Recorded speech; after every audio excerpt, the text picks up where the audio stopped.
In southeastern Germany rises Mount Watzmann. It and surrounding peaks are stone guardians of a remarkable wild region that holds tight to its secret nature.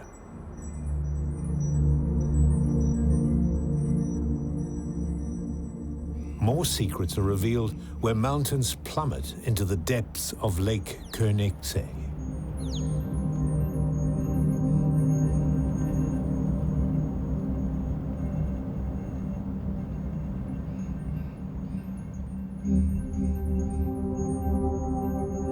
Few visitors experience the picture book wonderland of Berchtesgaden National Park in winter.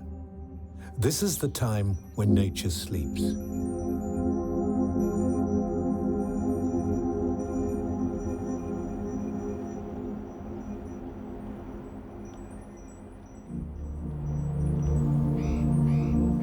But even now, at this quietest time, there is life and there is magic.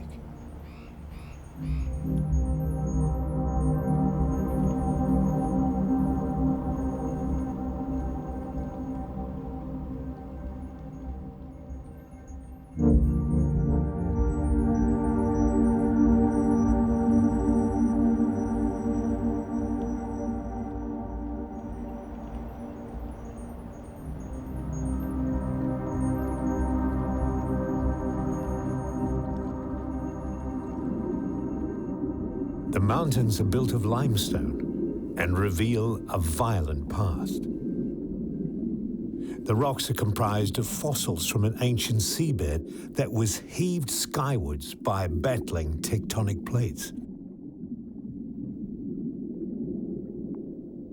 The deep cuts and gouges were made by the mighty glacier more than 1 kilometer thick that filled this valley.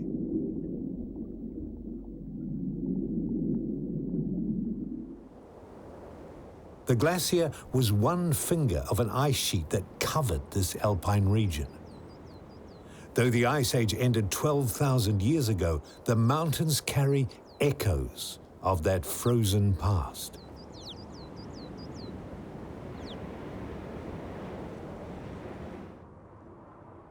Winter is not lifeless, but the few animals seen at this time are shaped by extreme cold.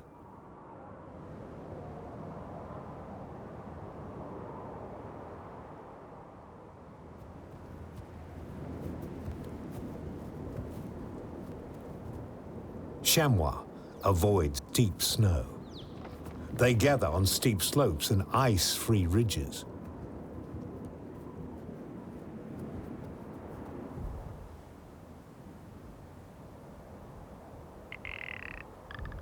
Crossbills do well. In conifer cones, they find plenty of ripe seeds to eat. Rock ptarmigans wear winter camouflage. A male caws to defend his territory and is female.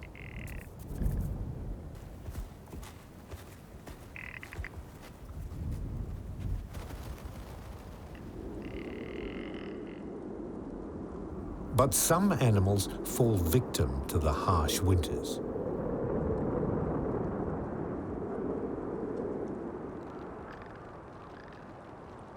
A dead chamois is a golden opportunity for a golden eagle. These eagles are aerial hunters, but in winter, scavenging is their survival strategy.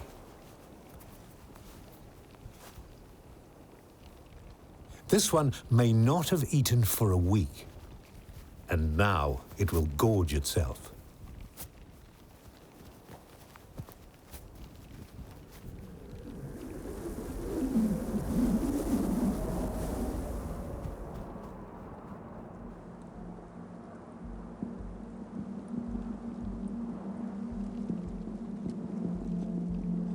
But there are other ways of surviving the winter chill. Some have evolved ways to be here, but not be here at the same time.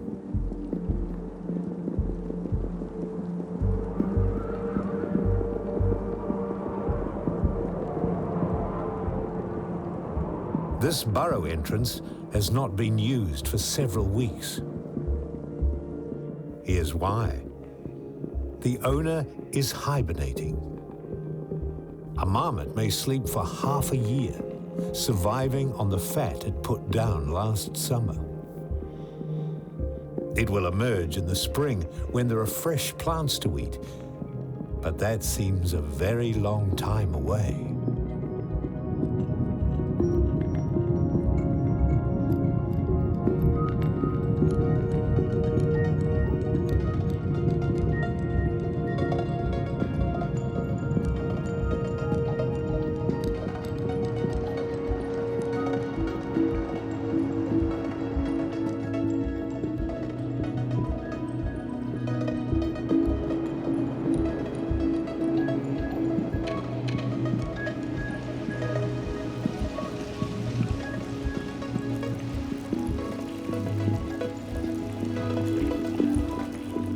By March, snowmelt has begun on warmer slopes near Lake Königsee.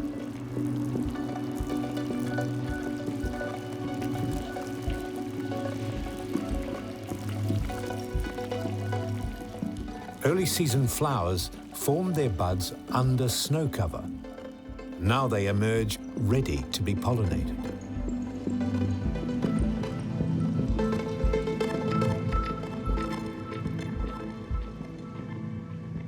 New blooms rise as if by magic into the cold mountain air. Winter rose petals remain intact for many weeks. The reason will become clear in late spring.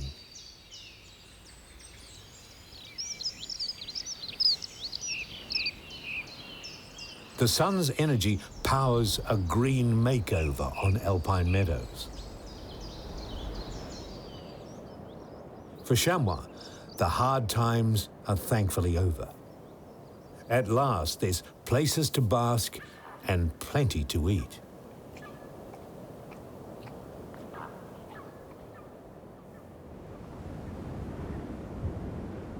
But very few animals eat winter roses.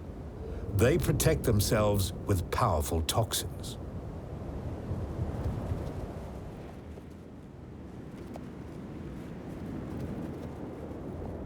On higher slopes, food is still scarce, but that doesn't deter alpine ibex.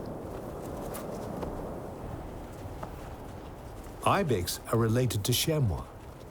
This is a male-only group. The older ones have the most impressive horns.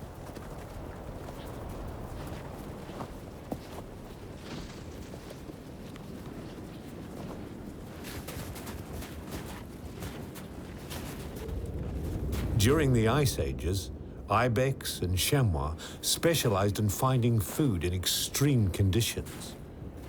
They still forage in the steepest, harshest summit regions.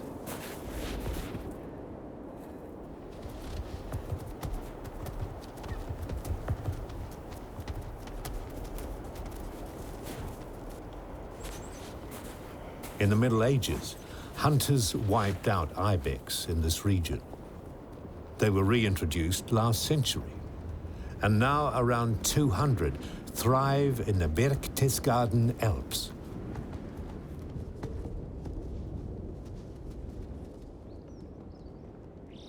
This weird-shaped limestone is called karst. As rainwater drains through cracks in the rock, it dissolves it and opens up crevices. And in the humid depths, many moss forests are found. And so are winter survivors of another kind.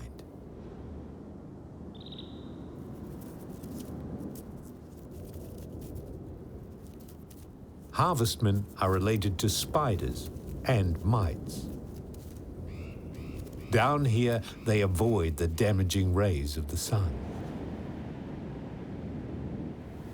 Just as each ice age ended as the planet warmed, so this winter mini-ice age ends as spring sun warms the slopes of the Berchtesgaden National Park.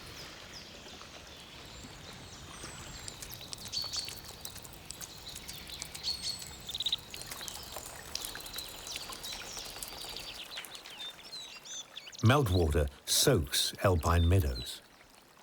It will soon trigger a transformation into lush summer gardens. Meltwater also swells mountain streams.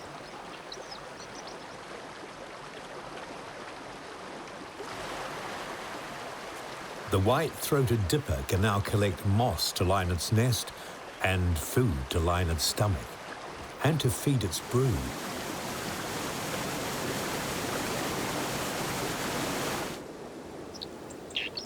The nest is behind the waterfall. Dippers are well named. They dip and search for prey.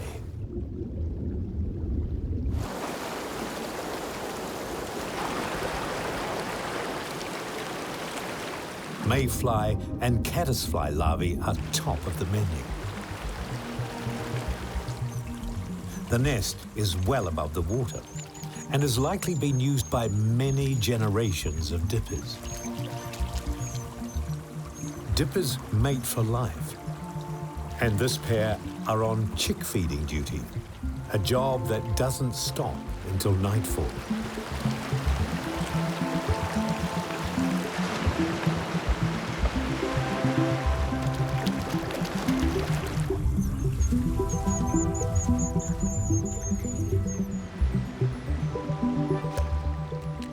They know all the best feeding spots.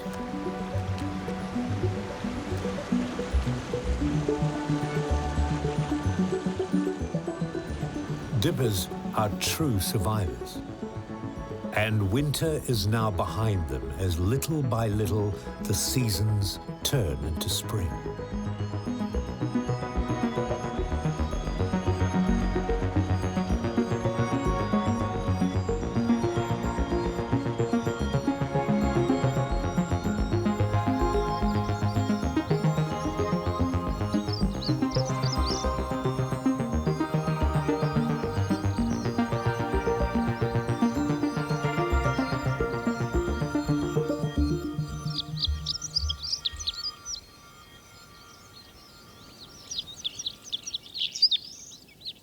The spruce crossbill's lopsided beak now comes in handy. Larch trees produce a superabundance of cones, and the crossbill is a really efficient tool for extracting the seeds.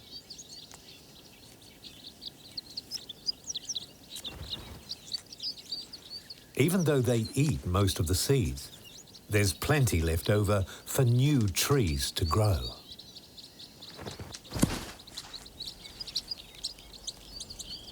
Larches are one of the few conifers that lose their needles during winter.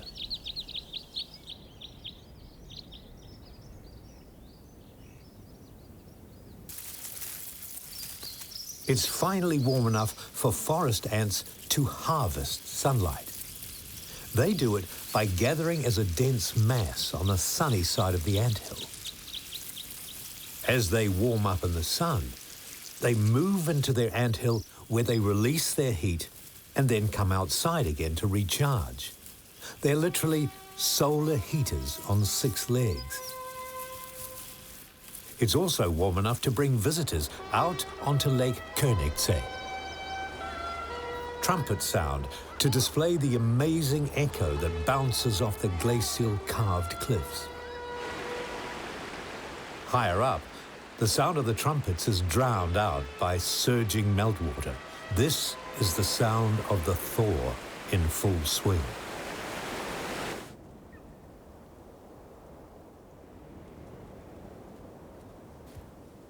Chamois are now moving higher. Each day, snowmelt exposes more protein-rich grasses and flowers to feed on.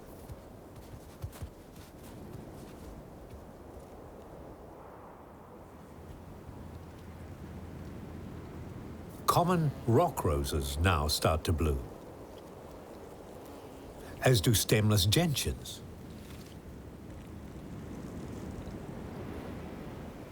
And tiny primroses. Mountain cowslips thrive at altitudes above 2,000 meters. They are a real delicacy for chamois.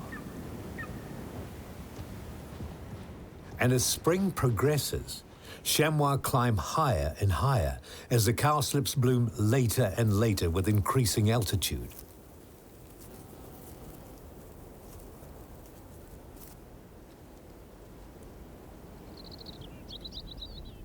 A floral tribute for a casualty of winter. Shrubby milkwort grows out of the remains of a chamois fawn that did not survive winter.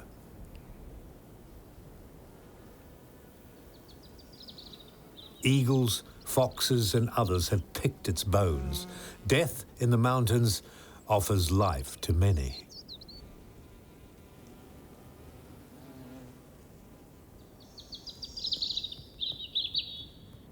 Many chamois forms do not survive the first winter. Few will be fortunate enough to reach adulthood.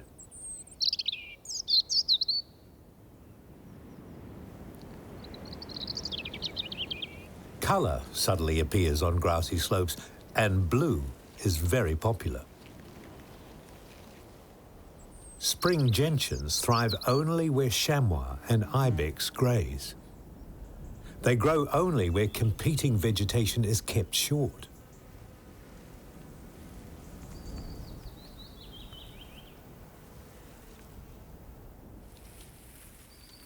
Something else is pushing its way out of the ground.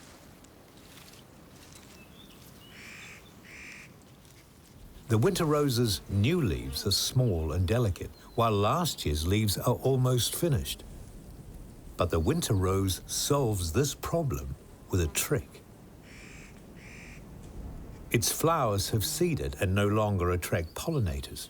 Instead, the petals have turned green. They act as leaves, using the power of the sun to make nutrients for the plant.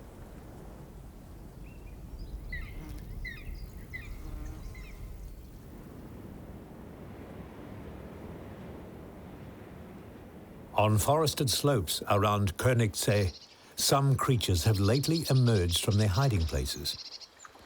En masse, they moved slowly down slope to the lake shallows.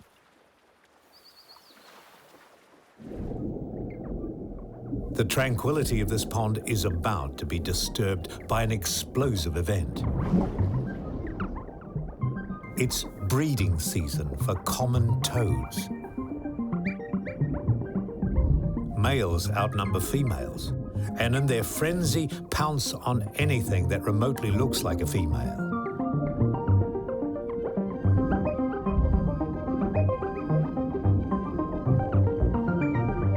Toad females release spawn in meter-long, triple-stranded strings. Each pair of toads produces several such strings in a season. The male maintains his piggyback or amplexus position for several days, fertilizing each egg strand as the female produces it.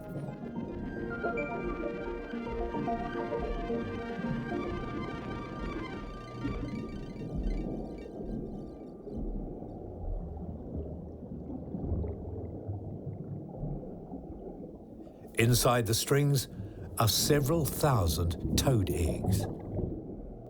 Very few eggs will grow to become adults, but only as few as 2 per breeding pair need to survive to maintain their population in the lake.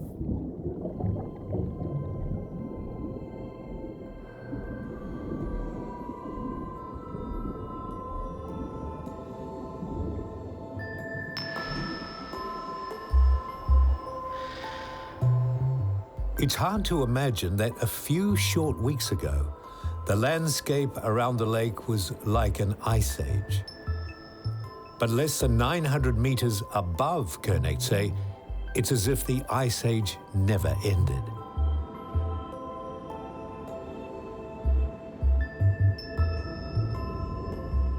The Grünsee, or Green Lake, thaws much later, far too late for some inhabitants.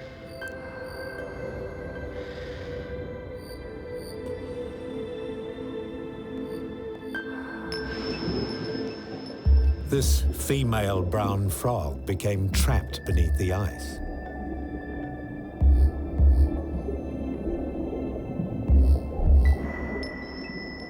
She and her unfertilized spawn is eagerly consumed by minnows.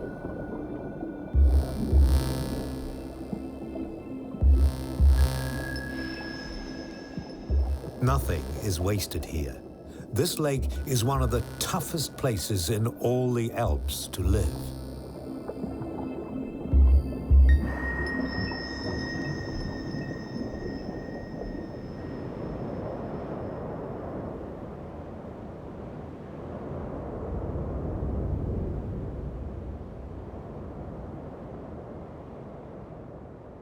After hard winters, griffon vultures are often seen scavenging. They cash in on the misfortunes of others. However, a far more reliable food source is available to black grouse. Each spring, large branches sprout countless red candles. These are female flowers and will become cones full of seeds. Something else is about to sprout. Warmer temperatures are the trigger for the larch's transformation.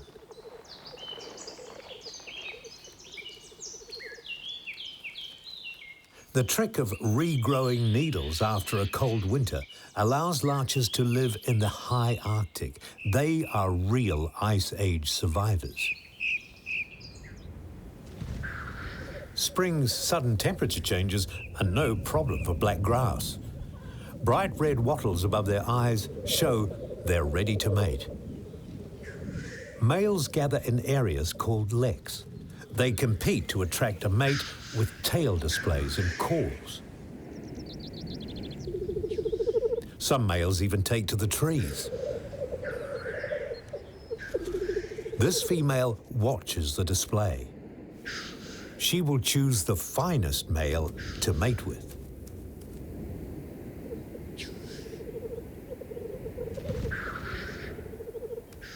Alpine salamanders love bad weather. It's the only time they come out during the day. Just out of hibernation, it explores its rocky kingdom for invertebrate prey.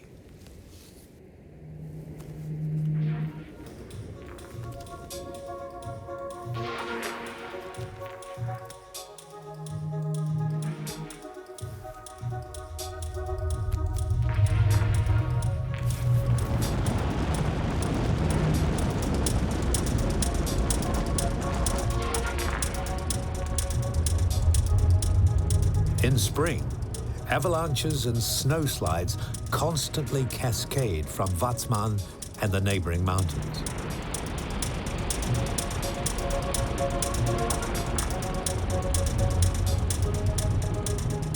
Below, snow accumulates in mounds many meters thick.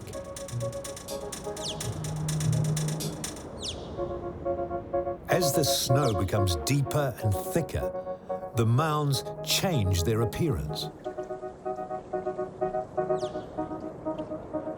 The growing weight compresses the snow, which begins to resemble a small glacier. As the sun's heat melts the snow, water flows out through bizarre and beautiful ice caves.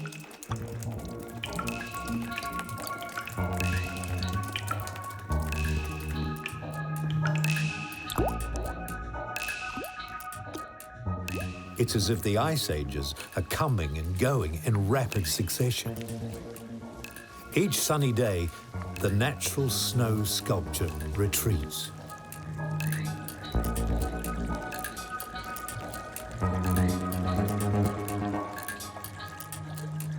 As these transient structures disappear, the meltwater swells mountain streams that flow from the peaks.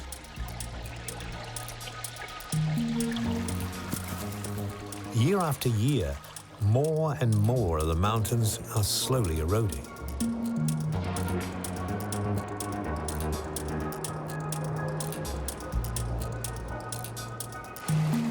Every year, huge amounts of rock is washed down toward the lake.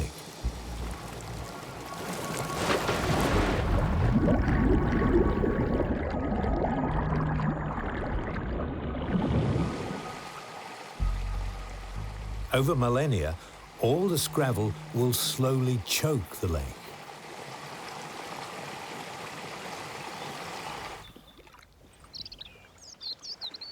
But that's far into the future. Now, Königsee has many different habitats and a wide range of lake dwellers. Being a national park, trees that have fallen into the lake are usually allowed to remain. Among the dead branches, roach gather. Here, there's food to graze and hiding places from predators. Gelatinous ribbons decorate the tree like cheery ornaments. But these pale ribbons are a sinister presence.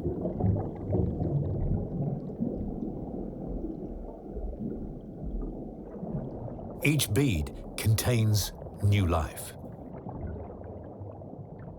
Larvae peer out of their mini aquaria.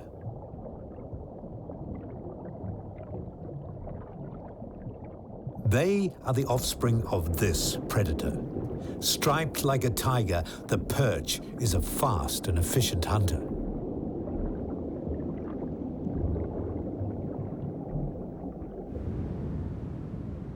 Everything has its time to shine. Depending on the day or the week, different plants are at their best. This area is famous for orchids. The beguiling scent and nectar of white helleborines attracts many pollinators.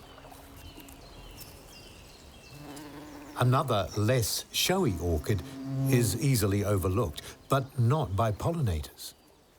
The twayblade, with its yellow-green flowers, is a magnet for insects.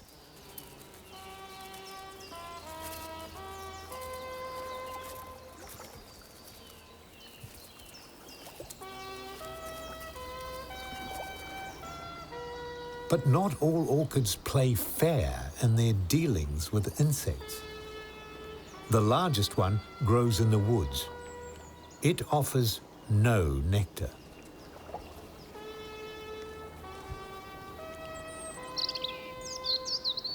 As the outer petals unfold, they reveal a slipper-shaped lip designed to trap insects that come searching for nectar. If they escape, they carry pollen, but nothing else.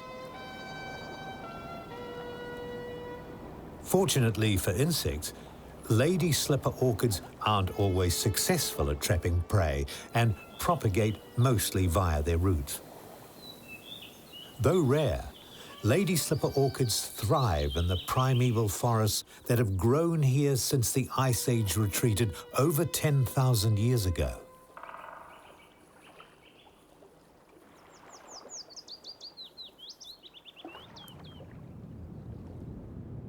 Everything revolves around light. The forests here are sparse with lots of fallen dead wood.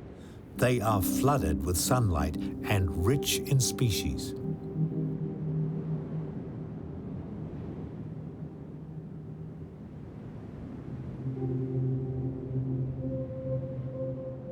However, it's too dark here for some species. Real sun-seekers thrive in alpine meadows where there's full sunlight and no shade. They are helped by shade removers.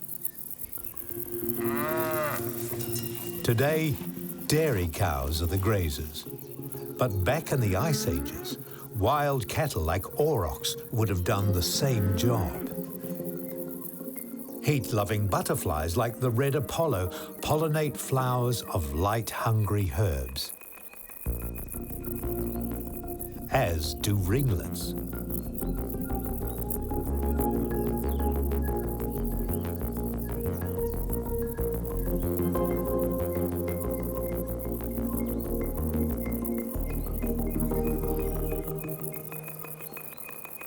Butterflies and countless other insects can tolerate the extremely high ultraviolet light up in the meadows.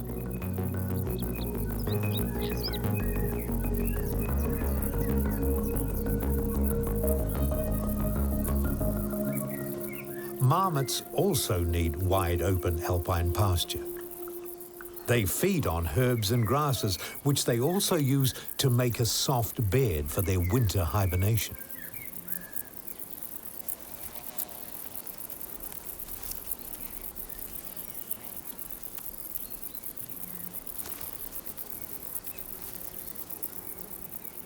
However, when feeding out in the open, marmots must be alert to danger. All it takes is one alarm call, and they disappear. On hot summer days, other species are emerging. Orchids, gentians, carline thistles, and many others thrust up their flowers into the sunshine of the alpine meadows. Of all the flowers, orchids have invented the most ingenious way to attract insects. This one is a trickster. It has no nectar, but to attract bees, it produces a bee-like odor. The orchid then attaches pollen packets to their heads, which the bees take to pollinate other orchids.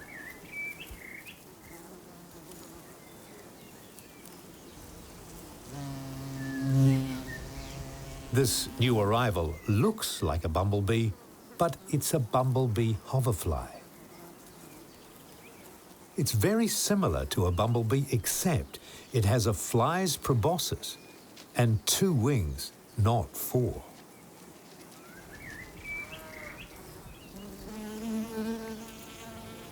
A red-tailed bumblebee pollinates spiked rampions, also called white Rapunzels.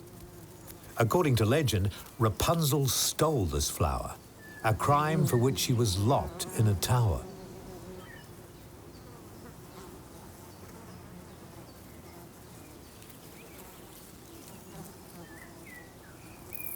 Summer is now well advanced. The rock ptarmigan chicks raised in this nest are now out and about in the big, wide, dangerous world. An adder camouflaged in the grass. Someone else is hiding, trying not to attract attention.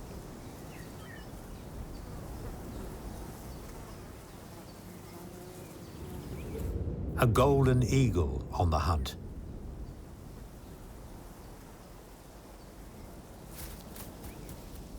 The coast is clear, but the black grouse female adopts a slow, crouching run just in case.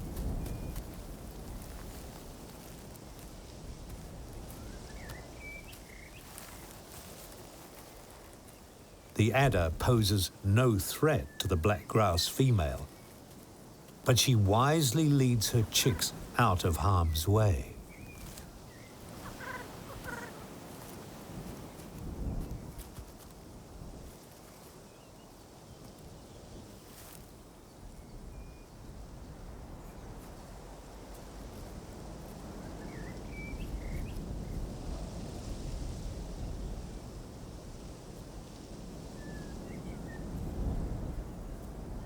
This common lizard would be a feast for the adder, so it basks near an escape route, a rock crevice.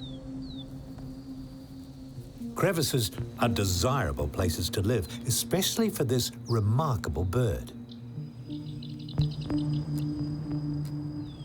The red-winged wall creeper lives almost exclusively high up on vertical rock faces. It's a true mountaineer that finds its food in chinks and cracks in the rocks that built this alpine world. The female flies gracefully over these rocks of ages that are now being slowly eroded by ice and wind and time.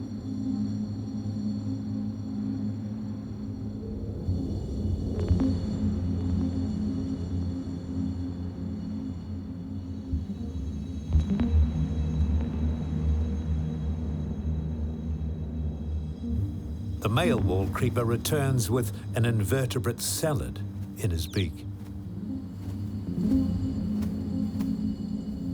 Food for their chicks in a nest deep within the crevice.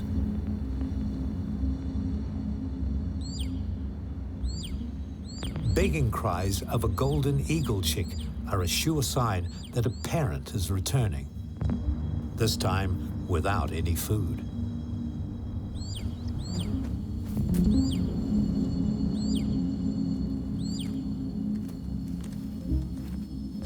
Wall creepers are loyal to their territories. Only severe ice and snow will force them to lower altitudes. Crag martins also live up here. Like their swallow cousins, crag martins mortar their nests to the rock using mud mixed with saliva.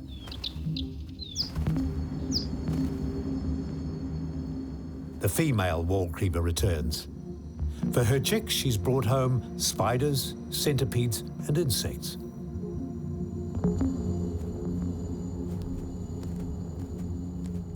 The male's also back with a full beak.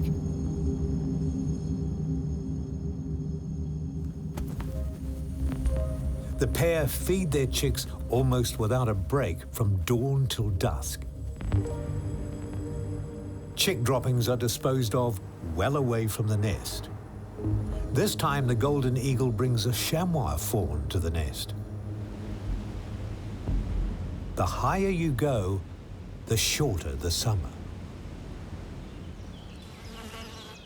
At Grünsee, which was ice-covered until recently, the marmots celebrate a milestone. The babies are coming out of their burrow for the first time. They still feed from their mothers.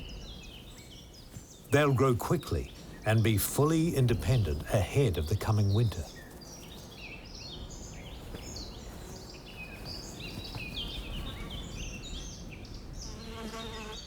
Alpine globe flowers are large members of the buttercup family.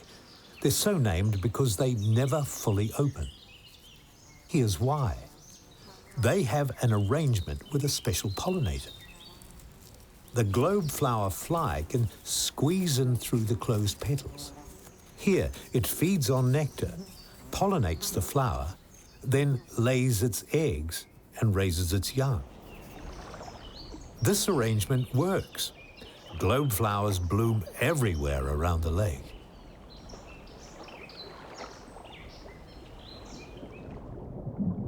In theory, a high-altitude lake like Grünsee should not have any fish. So how did minnows get here? They were probably introduced when being used as live bait to catch these fish, Arctic char, a kind of trout also likely introduced. Both fish have adapted to become true alpine survivors. In this cold and nutrient-poor lake, they are now smaller and slower growing. The Grünsee lies in a basin with no visible outlet, yet its water level remains much the same throughout the year. This is possible because overflow water drains underground through a maze of rocks.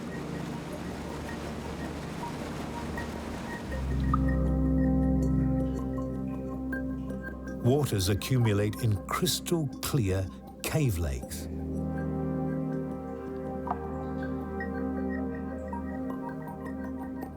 This cave system is about 10 kilometers long and home to a variety of creatures, including earthworms that live on the moist cave rocks.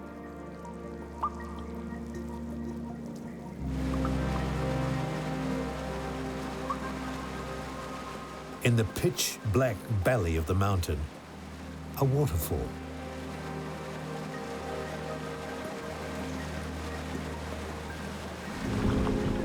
"900 meters below Grünsee, its waters finally emerge.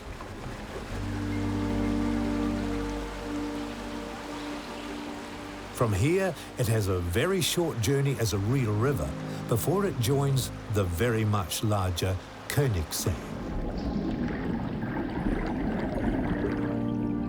Where the waters meet, thrive unusual ribbon algae. Lake Königsee is almost 200 meters deep, with a capacity of over 500 million cubic meters, all of drinkable quality.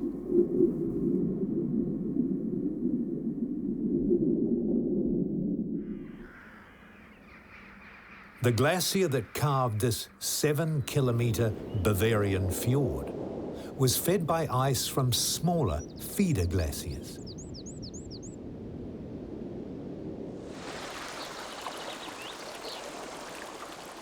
These became the side valleys with streams that feed the lake its pure mountain water.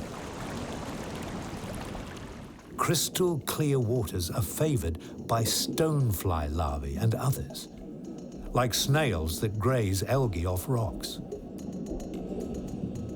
And caddisfly larvae, they live inside their protective houses made out of wood or sand or any hard material available.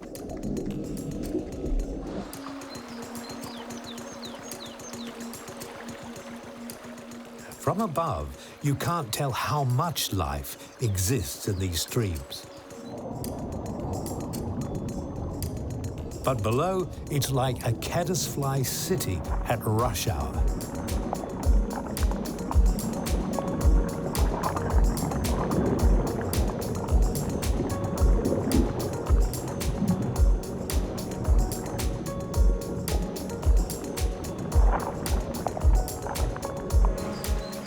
The dippers know where the rich hunting grounds are. That's why they feed their young here.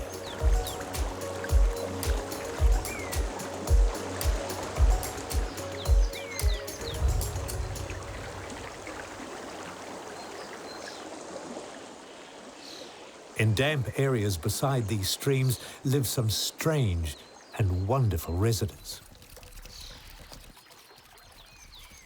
The Illyrian millipede, one of the most colourful millipedes in Europe.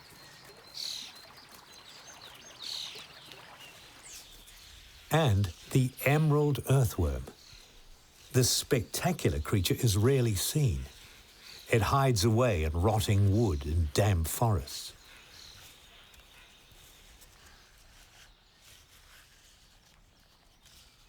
Why is it green? That's one of the many mysteries of the forests around Königsee.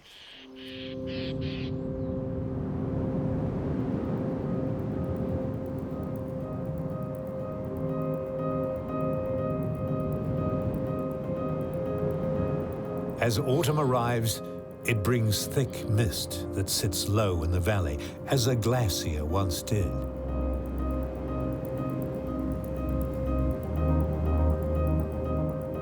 The last visitors of the season take tours on the lake.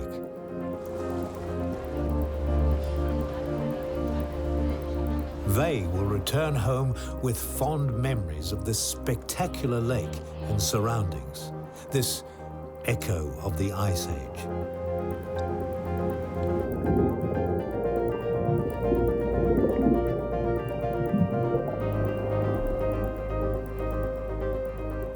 But nature hasn't finished its colourful displays just yet. As if wanting to compete with the bright colours of autumn trees, the stars in this performance are dressed festively and seasonally.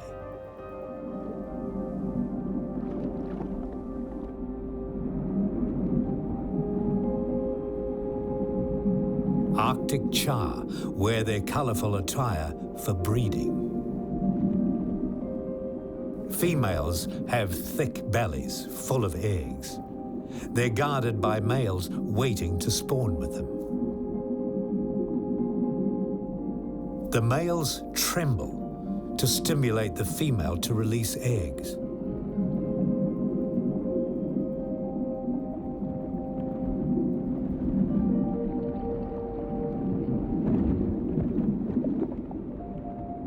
char are among the last creatures of the season to breed and produce offspring. Winter is on its way again. The low sun only reaches the lake for a few hours a day.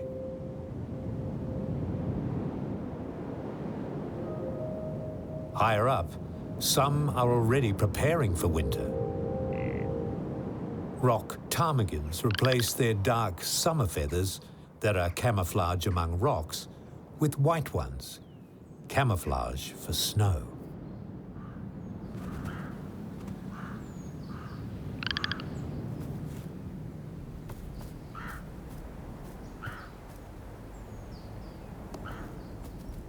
The alpine meadows have changed. The cows have gone down the mountain to their winter quarters. And seed heads of many plants offer animals rich nutrients for the hard times ahead. Going into winter well-nourished is now the priority. Ibex remain above the tree line throughout winter. Chamois will keep their options open. When winter storms sweep in, some will seek the protection of trees. The most important strategy is be prepared for the winter ice age. No two winters are ever the same. And in the future, winters are likely to be far more changeable. How will life in this unique alpine wonderland adapt to climate change? As it has always done through many cycles of ice ages and warm periods. The one certainty is that alpine ecosystems around Königsee will endure.